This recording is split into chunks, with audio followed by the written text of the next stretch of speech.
Megastar birthday treat వచ్చేసింది. Vishwambhara team నుంచి new glimpse release చేశారు. 1 minute 15 seconds ఉన్న ఈ గ్లిమ్స్ లో ఈ విశ్వంబరలో అసలు ఏం జరిగిందో ఈ రోజైనా చెబుతావా అమురా అంటూ ఓ చిన్న పాప వాయిస్ ఓవర్ తో గ్లిమ్స్ స్టార్ట్ అయింది. ఆ టైంలో వచ్చే తేలు డిజైన్ విఎఫ్ఎక్స్ అయితే ఎక్సలెంట్ గా ఉంది. మూవీ ఎందుకు ఇంత డిలే అవుతుందో చిరు ఎక్స్ప్లెయిన్ చేశారు. ఇంటర్వెల్ కార్డు తర్వాత నుంచి ఆల్మోస్ట్ సెకండ్ హాఫ్ మొత్తం ఎక్కువ విఎఫ్ఎక్స్ తోనే డిజైన్ చేస్తున్నారని, ఆడియన్స్ కి బెటర్ ఎక్స్పీరియన్స్ ఇవ్వడం కోసమే మూవీ టీం ఈ డిసిషన్ తీసుకుందని చెప్పారు. చెప్పినట్టుగానే ఈ గ్లిమ్స్ చూస్తేనే అర్థం అవుతుంది చాలా బెటర్ క్వాలిటీ ఉందని. అలాగే ఈ గ్లిమ్స్ లో ఓ లాంగ్ డైలాగ్ తో స్టోరీపై హింట్ ఇచ్చేశారు.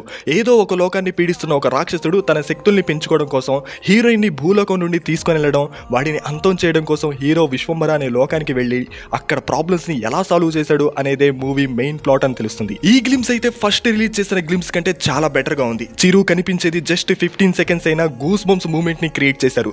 ఇన్ కేస్ మూవీలో ఇలాంటి ఓ 4 సీన్లు గట్టిగా పడితే Vishwambhara out and out blockbuster no doubt. 26 summer లో విశ్వంబర రిలీజ్ అవుతుందని చిరు లీక్స్ తో రివీల్ చేశారు. ఫ్యాన్స్ కి అయితే ఈ మాత్రం గ్లిమ్స్ చాలు బర్త్డే సెలబ్రేషన్ కి. గ్లిమ్స్ అయితే నిజంగా మెగా బ్లాస్ట్. డెఫినెట్లీ మీరు చూసేయండి. చూసిన తర్వాత మీ ఒపీనియన్ ఏంటో కామెంట్ చేయండి.